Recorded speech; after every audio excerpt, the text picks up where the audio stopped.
নমস্কার। আজকে আমরা শুনব শ্রী শ্রী ঠাকুর শ্রীরামকৃষ্ণ দেবের অমৃত কথা।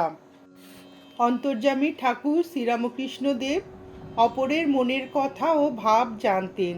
তা সত্ত্বেও সাধারণ মানুষের মতো নবাগত ভক্তকে প্রথম দর্শনকালে বা একটু ঘনিষ্ঠ হবার পর সহসা জিজ্ঞাসা করতেন, আচ্ছা, আমাকে তোমার কি মনে হয় বলো দেখি। তিনি একথা সবাইকে জিজ্ঞাসা করতেন না, কেবল যাদের আগমনের কথা পূর্বে যোগ দৃষ্টি সহায়ে তিনি জেনেছিলেন তাদের মূল্যায়ন করার জন্যই ওই কথা জিজ্ঞাসা করতেন। বিভিন্ন ব্যক্তি বিভিন্ন উত্তর দিত। কেহ বলিত, আপনি যথার্থ সাধু। কেহ বলিত, যথার্থ ঈশ্বর ভক্ত। কেহ মহাপুরুষ, কেহ সিদ্ধ পুরুষ, কেহ ঈশ্বর অবতার, কেহ বা স্বয়ং শ্রী চৈতন্য বলতেন, কেহ সাক্ষাৎ শিব, কেহ ভগবান ইত্যাদি। ব্রাহ্ম সমাজ প্রত্যাগত কেহ কেহ, যাহারা ঈশ্বরের অবতারত্বে বিশ্বাসবান ছিল না, তারা বলিয়াছিল, আপনি শ্রীকৃষ্ণ, বুদ্ধ, ঈশা ও শ্রীচৈতন্য প্রমুখ ভক্তাগ্রণীদিগের সমতুল্য ঈশ্বর প্রেমিক। শ্রীমকে ঠাকুর একদিন জিজ্ঞাসা করেন, আমাকে তোমার কি বোধ হয়, আমার কয় আনা জ্ঞান হয়েছে? উত্তরে শ্রীম বলেন, আনা এ কথা আমি বুঝতে পারি না, তবে এরূপ জ্ঞান বা প্রেম ভক্তি বা বিশ্বাস বা বৈরাগ্য বা উদার ভাব কখনো কোথাও দেখি নাই। আর একদিন শ্রীম বলেন, আপনাকে ঈশ্বর স্বয়ং হাতে গড়েছেন, অন্য লোকেদের কলে ফেলে তৈরি করেছেন, যেমন আইন অনুসারে সব সৃষ্টি হয়েছে। ঠাকুর শুনে হেসে বললেন, ওরে বলে কি রে? শেষে বললেন, মায়েরই বলছি, আমার যদি একটুও অভিমান হয়। ঠাকুর শ্রীরামকৃষ্ণদেবের আমিটা চিরদিনের জন্য মরে গিয়েছিল। জ্ঞানাগ্নি তার আমিটাকে পুড়িয়ে দগ্ধ দড়ির মতো করে রেখেছিল। উহাই পাকা আমি, যার দ্বারা কোনো জিনিস বাধা চলে না। ওই পাকা আমি নিয়ে তিনি ভক্তদের সঙ্গে লীলাবিলাস করতেন। হাজরার সঙ্গে ফষ্টি নষ্টি করবার উদ্দেশ্যে বলছেন, তুমি বলো কার কত সত্য গুণ হয়েছে? সে বললে, নরেন্দ্র 16 আনা আর আমার 1 টাকা 2 আনা। জিজ্ঞাসা করলাম, আমার কত হয়েছে? তা বললে, তোমার এখনো লালচে মারছে, তোমার 12 আনা। একদিন ঠাকুর কেশব সেনকে জিজ্ঞাসা করলেন, আচ্ছা, আমার কয় আনা জ্ঞান হয়েছে?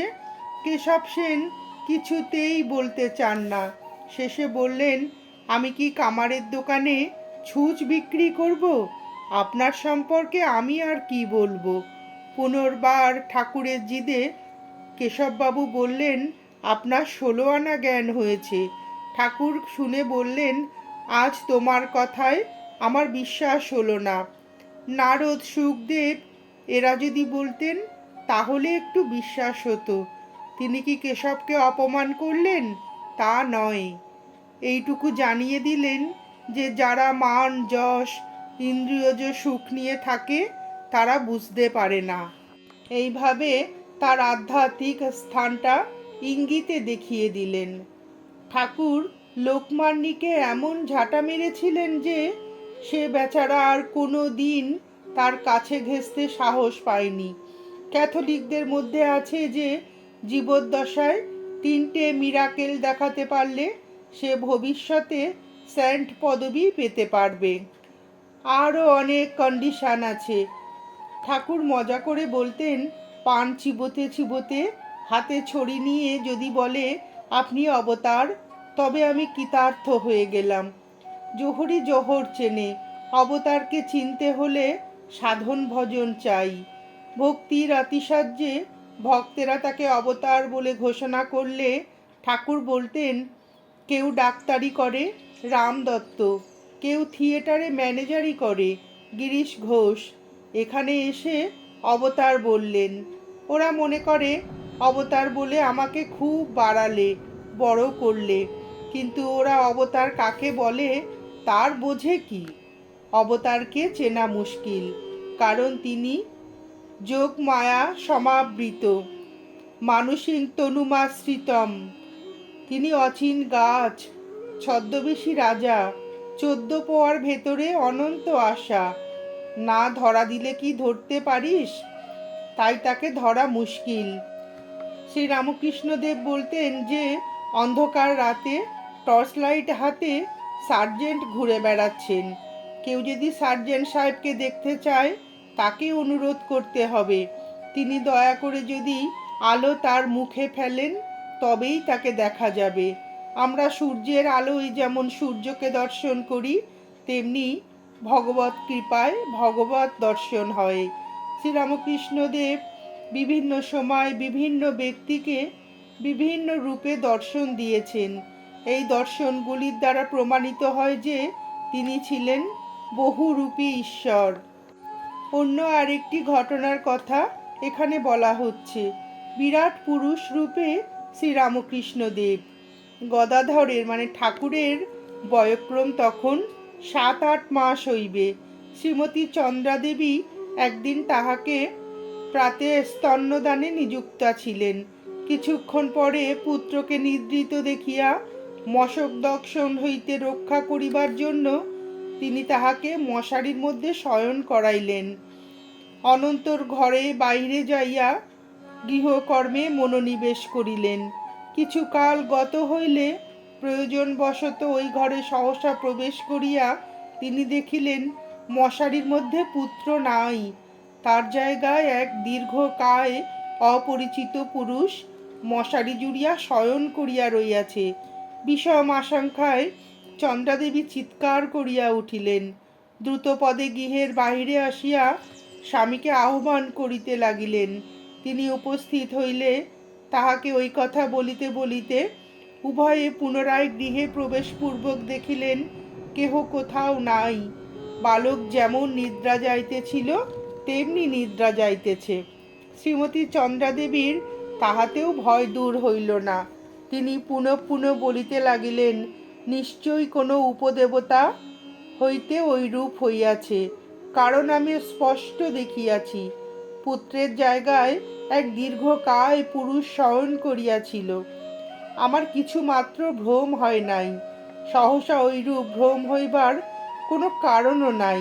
অতএব শীঘ্র একজন বিজ্ঞ রোজা আনাইয়া সন্তানকে দেখাও, নতুবা কে জানে এই ঘটনায় পুত্রের কোনো অনিষ্ট হইবে কিনা। শ্রীযুক্ত ক্ষুদিরাম তাহাকে আশ্বাস প্রদানপূর্বক কহিলেন যে পুত্রের জন্মের পূর্ব হইতে আমরা নানা দিব্য দর্শন লাভে ধন্য হইয়াছি, তাহার সম্বন্ধে এখনো ঐরূপ কিছু দেখা বিচিত্র নহে। অতএব উহা অপদেবতাকৃত, এ কথা তুমি কখনো মনে স্থান দিও না।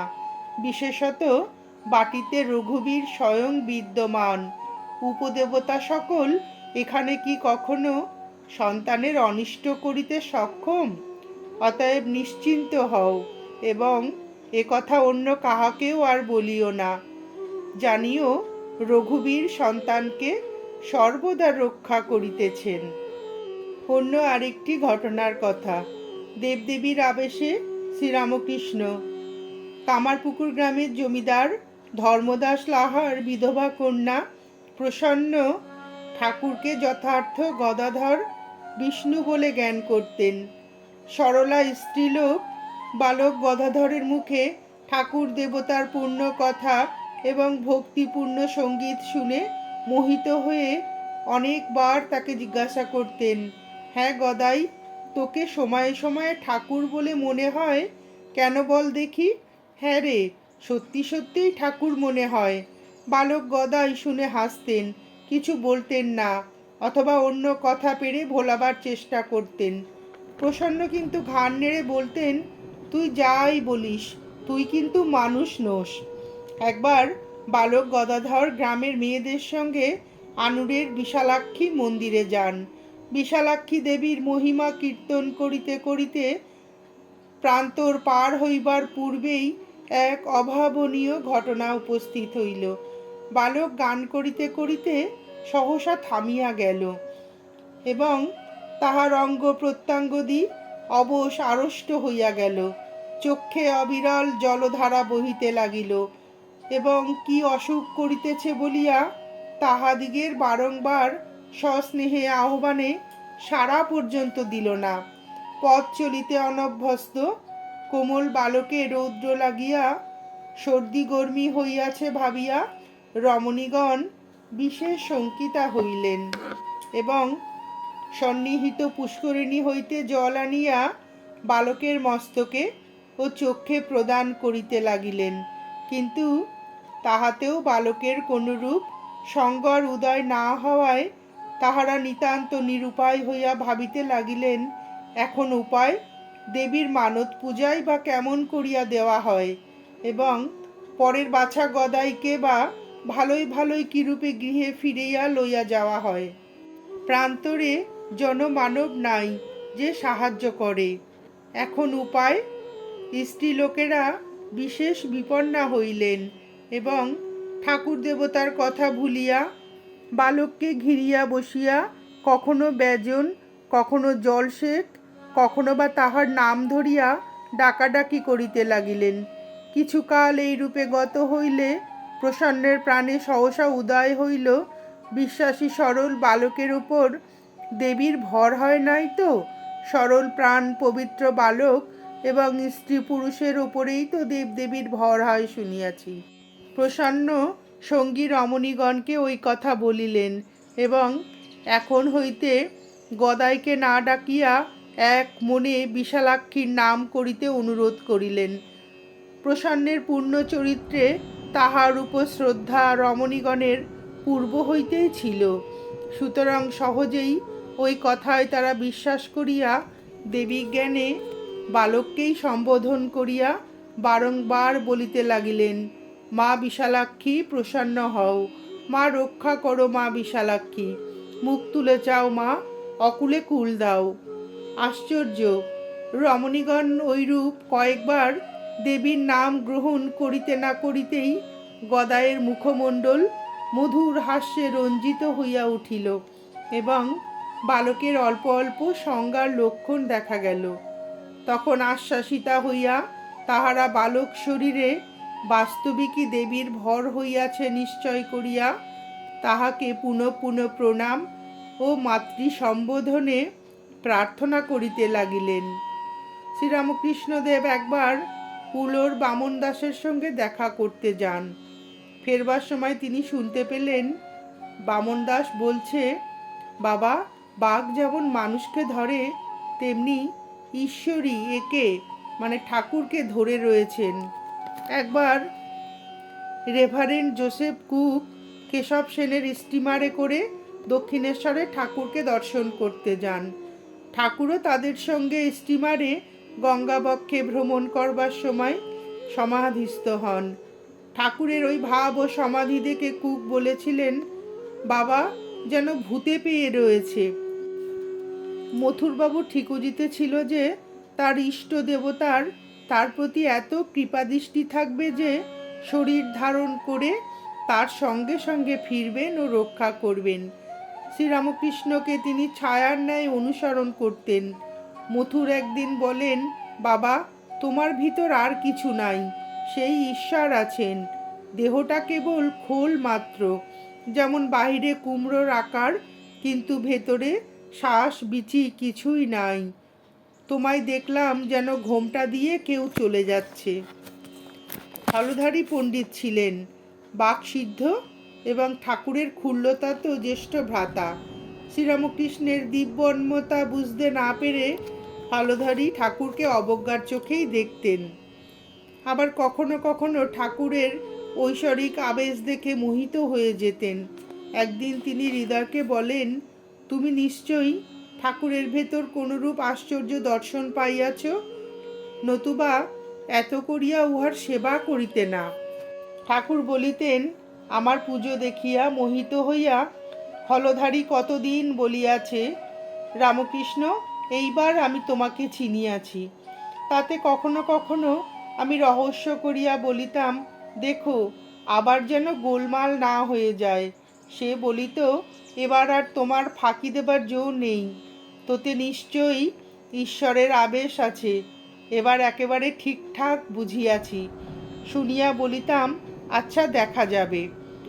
অনন্তর মন্দিরের দেবসেবা সম্পূর্ণ করিয়া একটি নস্যি লইয়া হলধারী যখন শ্রীমদ্ ভগবদ্ গীতা বা অধ্যাত্ম রামায়ণাদি শাস্ত্র বিচার করিতে বসিত, তখন অভিমানে ফুলিয়া উঠিয়া একেবারে অন্য লোক হইয়া যাইত। আমি তখন সেখানে উপস্থিত হইয়া বলিতাম, তুমি শাস্ত্রে যা যা পড়ছ সেসব অবস্থা আমার উপলব্ধি হয়েছে, আমি ওসব কথা বুঝতে পারি। শুনিয়া এসে বলিয়া উঠিত, হ্যাঁ, তুই গণ্ড মূর্খ, তুই আবার এসব কথা বুঝবি? আমি বলিতাম, নিজের শরীর দেখাইয়া সত্যি বলছি, এর ভেতরে যে আছে সে সকল কথা বুঝিয়ে দেয়। এই যে তুমি কিছুক্ষণ পূর্বে বললে ইহার ভিতর ঈশ্বরীয় আবেশ আছে, সেই সকল কথা বুঝিয়ে দেয়। হলধারী ওই কথা শুনিয়া গরম হইয়া বলিত, যা যা মূর্খ কোথাকার, কলিতে কল্কি ছাড়া আর ঈশ্বরের অবতার হবার কোনো কথা শাস্ত্রে আছে? তুই উন্মাদ হয়েছিস, তাই ওইরূপ ভাবিস। হাসিয়া বলিতাম, এই যে বলেছিলে আর গোল হবে না, কিন্তু সে কথা তখন শোনে কে? এইরূপ এক আধ দিন নয়, অনেক দিন হইয়াছিল। পরে একদিন সে দেখিতে পাইল, ভাবাবিষ্ট হইয়া বস্ত্র ত্যাগ পূর্বক বৃক্ষের উপর বসিয়া আছি এবং বালকের ন্যায় তদবস্থায় মূত্র ত্যাগ করিতেছি। সেই দিন হইতে সে একেবারে পাকা করিল, স্থির নিশ্চয় করিল যে আমাকে ব্রহ্মদৈত্যে পাইয়াছে। হলধারী একদিন ঠাকুরকে বলিয়া ফেলেন, তামসী মূর্তির উপাসনায় কখনো আধ্যাত্মিক উন্নতি হতে পারে কি? তুমি ওই দেবীর আরাধনা করো কেন? ঠাকুর ওই কথা শুনিয়া তখন তাহাকে কিছু বলিলেন না, কিন্তু ইষ্টনিন্দ্রা শ্রবণে তাহার অন্তর ব্যথিত হইল। অনন্তর কালী মন্দিরে যাইয়া সজল নয়নে শ্রী শ্রী জগন্মাতাকে জিজ্ঞাসা করিলেন, মা, হলধারী শাস্ত্রজ্ঞ পণ্ডিত, সে তোকে তমগুণময়ী বলে, তুই কি সত্যিই ওই রূপ? অনন্তর জগদম্বার মুখে ওই বিষয়ে যথার্থ তত্ত্ব জানিতে পারিয়া ঠাকুর উল্লাসে উৎসাহিত হইয়া হলধারীর নিকট ছুটিয়া যাইলেন এবং একেবারে তাহার স্কন্ধে চাপিয়া বসিয়া উত্তেজিত স্বরে বারংবার বলিতে লাগিলেন, তুই মাকে তামসী বলিস? মা কি তামসী? মা যে সব ত্রিগুণময়ী, আবার শুদ্ধ সত্য গুণময়ী। ভাবাবিষ্ট ঠাকুরের ওইরূপ কথায় ও স্পর্শে হলধারীর যেন তখন অন্তরের চক্ষু প্রস্ফুটিত হইল। তিনি তখন পুজোর আসনে বসিয়াছিলেন। ঠাকুরের ওই কথা অন্তরের সহিত স্বীকার করিলেন এবং তাহার ভিতর সাক্ষাৎ জগদম্বার আবির্ভাব প্রত্যক্ষ করিয়া সম্মুখস্থ ফুল চন্দনাদি লইয়া তাহার পাদপদ্মে ভক্তি ভরে অঞ্জলি প্রদান করিলেন। আর কিছুক্ষণ পরে হৃদয় আসিয়া তাহাকে জিজ্ঞাসা করিল, মামা, এই তুমি বলো রামকৃষ্ণকে ভূতে পাইয়াছে, তবে আবার তাহাকে ওইরূপে পুজো করিলে যে? হলধারী বলিলেন, কি জানি হৃদু, কালীঘর হইতে ফিরিয়া আসিয়া সে আমাকে কি যে একরকম করিয়া দিল, আমি সব ভুলিয়া তার ভিতর সাক্ষাৎ ঈশ্বর প্রকাশ দেখিতে পাইলাম। কালী মন্দিরে যখনই আমি রামকৃষ্ণের কাছে যাই তখনই আমাকে ওইরূপ করিয়া দেয়। এ এক চমৎকার ব্যাপার, কিছু বুঝিতে পারি না।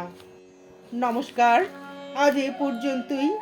স্বামী চেতনানন্দের লেখা শ্রীরামকৃষ্ণের সান্নিধ্যের বইটি থেকে আমি পাঠ করে শোনালাম। শ্রী শ্রী ঠাকুর শ্রীরামকৃষ্ণদেবের অমৃত কথা শুনে আপনাদের ভিডিওটি কেমন লাগলো জানাবেন। ঠাকুর ও মায়ের অফুরন্ত আশীর্বাদ আপনাদের সকলের মাথার উপর অঝোর ধারায় বর্ষিত হোক, এই প্রার্থনা করে ভিডিওটি শেষ করছি।